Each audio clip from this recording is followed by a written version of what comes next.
Welcome to another episode of China Update, where I provide you guys with the most up-to-date political, economic and geostrategic analysis on the world's number 2 economy. My name is Tony. Let's jump in. Okay, happy Friday everybody. Weekend is almost upon us. Just a quick piece of housekeeping. There may not be an episode tomorrow. If there is no episode tomorrow, I will make up for it with an episode on Sunday. We begin with the property sector, specifically an excellent Caixin report published yesterday about a wave of delistings for property developers, as many are swallowed by massive debt loads. The Chinese financial media outlet writes in its report that a number of property developers listed on the Chinese mainland are scrambling to conduct share buybacks or issue more equity through private placements after a plunge in their stock prices put them at risk of being kicked off China's exchanges. In the more than 22 years from the beginning of 2001 to May 2023, only 10 property firms quit the A-share market, accounting for just 5% of all delistings. But this is about to change, it seems, with a potential avalanche of firms to drop off. The Caixin report provides this useful graphic explaining that under stock exchange rules, which were put in place in December of 2020, when a company's share price closes below 1 yuan, about 14 US cents, for 20 consecutive trading days, the listing must be terminated. Even Shanghai Shimao, once one of China's biggest property developers, who lost 4.5 billion yuan in 2022, is at risk now of being delisted, with share prices falling from a peak of 7.1 yuan in August 2020 to 1.01 yuan in May this year. It's now at 1.2 yuan. Delisting means financing becomes even more difficult, adding further liquidity pressure on developers. Of course, regular viewers know exactly why market sentiment towards the property industry generally, and developers specifically, is so poor.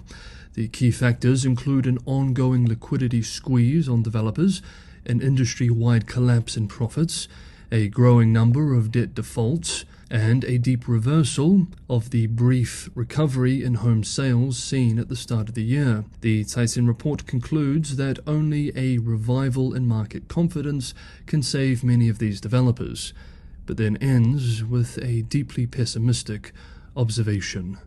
Quote, "These real estate companies are like dying patients. You can try and keep them alive by treating each illness individually in a compliant manner, but if the market still doesn't buy it, after all the efforts to revive the patients have been exhausted, delisting is the best outcome for investors." End quote. Next up, yesterday, Thursday, Germany published its new strategy on China. The 64-page document, approved by Chancellor Scholz's cabinet, builds on Germany's first national security strategy, issued a month ago, which did not go into detail on foreign policy. The wording of the strategy will likely upset both Beijing as well as hawks, but German businesses, on balance, will likely be quite happy. The document describes China as, quote, "simultaneously a partner, competitor, and systemic rival for the federal government," end quote. The document is indeed very firm in its criticism of human rights in China, for example, listing, quote, "grave violations," end quote, in Xinjiang, Tibet, and Hong Kong, and highlighting, quote, "the situation of ethnic and religious communities and the significantly worsened situation of human rights defenders," end quote. On Taiwan, the text states that, quote, "any change to the status quo in the Taiwan Strait can only happen peacefully and with mutual agreement," end quote. However, it's much less clear if this is just rhetorical window dressing to keep some constituencies within the cabinet and the parliament happy, or whether there are actions behind any of this, especially since, on the economic front, it is largely business as usual. Indeed, on Thursday, with the release of the document, German business associations praised its focus on minimizing risk instead of cutting economic ties. In saying this, however, the strategy is clear that the EU investment agreement with China, which after years of negotiations has been put on ice for the past 2 years, quote, "cannot take place at present for various reasons," end quote. The head of International Economics and Economic Outlook at the Cologne Institute for Economic Research described the strategy yesterday as, quote, the beginning of the end of naivete, end quote, for Germany, a trend which the war in Ukraine pushed the country into. Indeed, on Wednesday, Germany's foreign minister told reporters on the sidelines of this week's NATO talks that, quote, the strategy will send out a signal that we are not naive, end quote. Noah Barkin at US-based Rhodium Group said that the new strategy, quote, sends an important signal about the need to consider geopolitical risk when doing business, end quote, but that it is much softer on the economic tools side than similar US positions, saying, quote, there's no indication that Germany will strengthen export controls and the language on outbound investment screening is quite weak, end quote. And, quote, it's clear that the government didn't want to burden companies with additional requirements, end quote. An editorial from US financial media outlet The Wall Street Journal made similar points, expressing, quote, this is a new approach for a country that has been the most China-friendly large economy in Europe, but it isn't a U-turn. The strategy doesn't recommend stopping China from assessing specific technologies, as the US has done with semiconductors, and it insists on the need to maintain good economic relations with the country and to work together on fighting climate change, end quote.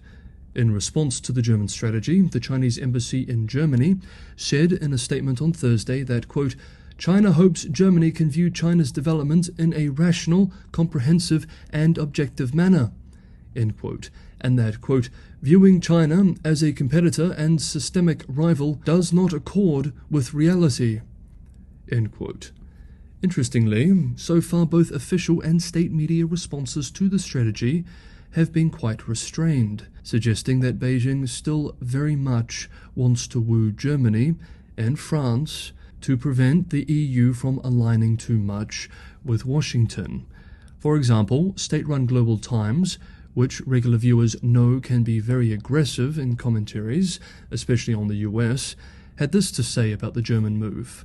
Quote, experts predicted that the strategy is likely to strain Germany-China ties in the short term, but they believe the influence will be limited. The final version reflects the result of negotiations within the German government, which is divided over the country's China policy.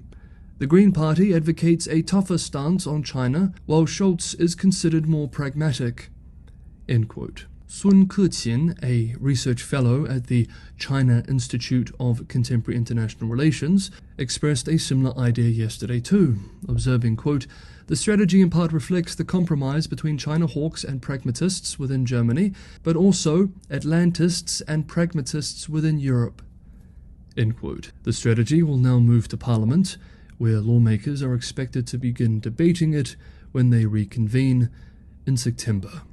Next up, Chinese industrial policy.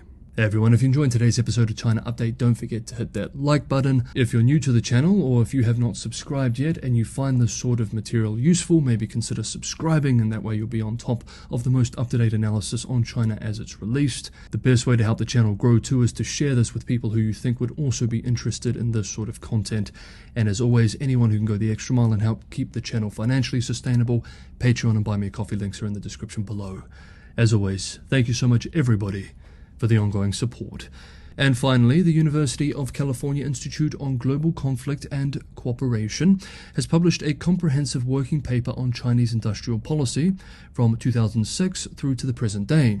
The three authors of the paper argue that most of the changes in Chinese industrial policy since the mid-2000s can be thought of as being part of a trajectory that seeks to build a policy/planning mechanism and that shifts the ultimate objective of technology and industrial policies from economics to national security. All nations, of course, have industrial policy, that is, state-directed allocation of resources to some degree. In China, this is to a relatively high degree when compared to OECD countries, and to a moderate degree compared to developing nations. What is interesting about this report is it not only looks at how China does this and to what degree, but how there has been a shift in focus from economics to security.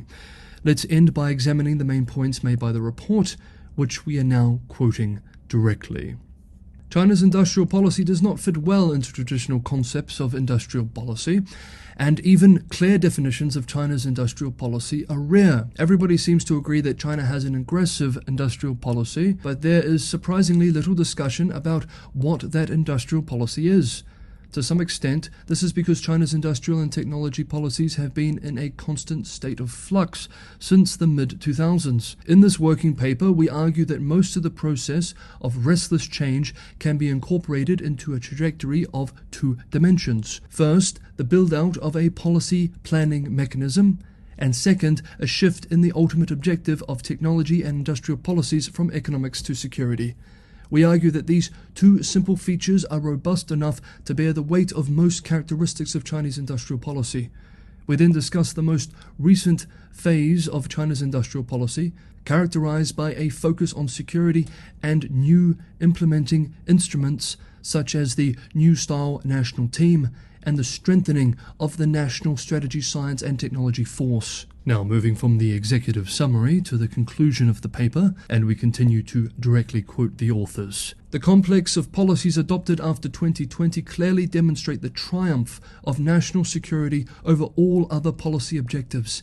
At the same time, the conceptually separate processes of refining strategies and developing institutions is proceeding apace, and is also clearly evident in the discussions of key technologies and the approach to national technological self-strengthening. China, in other words, is getting better at running industrial policy, even as the objectives of that industrial policy become less beneficial to China and the world. In addition, a wide range of new pressures is being created in the economy, as increasingly numerous and conflicting plans and commands are passed down through the system. This fundamental tension inevitably undermines the efficiency of the market system. In more concrete terms, the creation of new national teams is undermining the vitality of China's market system. The report ends there. Okay, that is today's episode of China Update. Thank you so much everybody for watching. Have a productive Friday, have a great weekend ahead, and I will see you all either tomorrow or on Sunday.